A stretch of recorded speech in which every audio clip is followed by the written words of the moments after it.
In Villorba avevamo sempre avuto un nostro spazio, perché dalla storia di Villorba, della latteria di Villorba, era continuato lo spazio. Quel spazio lì era da rifare e da chiudere e abbiamo pensato di venire qui a Fontane. Siamo venuti con la bottega dell'Agricansilio, che sono le nostre botteghe. Oggi tutti i nostri spazi si chiamano bottega dell'Agricansilio.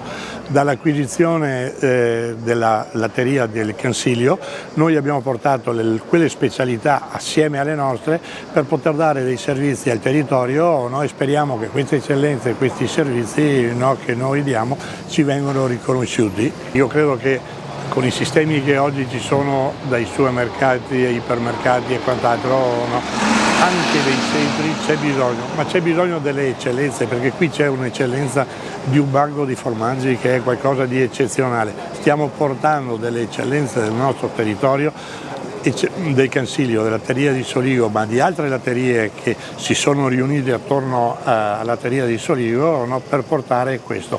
Abbiamo un Soligo che è qualcosa di meraviglioso, Soligo Oro, abbiamo tutte le cacciotte, i prodotti, le ricotte dell'Agricansilio che sono delle eccellenze, abbiamo i prodotti di Breganze che naturalmente Asiago e Stravecchio, Fresco ed altri prodotti che ci sono. Abbiamo messo assieme tutte queste eccellenze e ne è venuto un banco di eccellenza.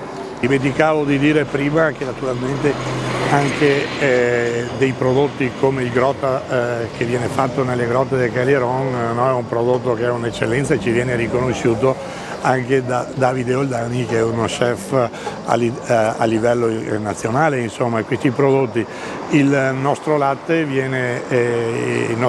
biologico viene mandato tutte le settimane, vorrei dire tutti i giorni, da Davide Oldani, perché lui ha riconosciuto alcuni dei nostri prodotti all'interno del suo ristorante, della sua eccellenza, no?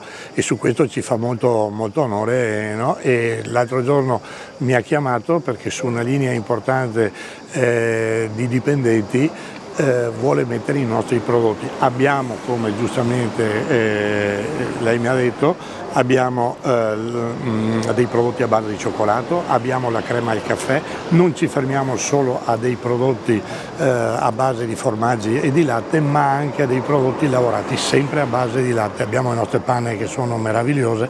Io credo che i prodotti che oggi Latteria Soligo può proporre sono veramente tanti e di qualità e di eccellenza. Intanto i negozi di prossimità iniziano a popolare appunto le piazze e le frazioni. Un buon segno per i prodotti del territorio, ma soprattutto anche per la gente. Le persone qui trovano anche l'aggregazione che nella grande distribuzione non c'è. Una qualità della Latteria Soligo che qui da noi c'è da anni.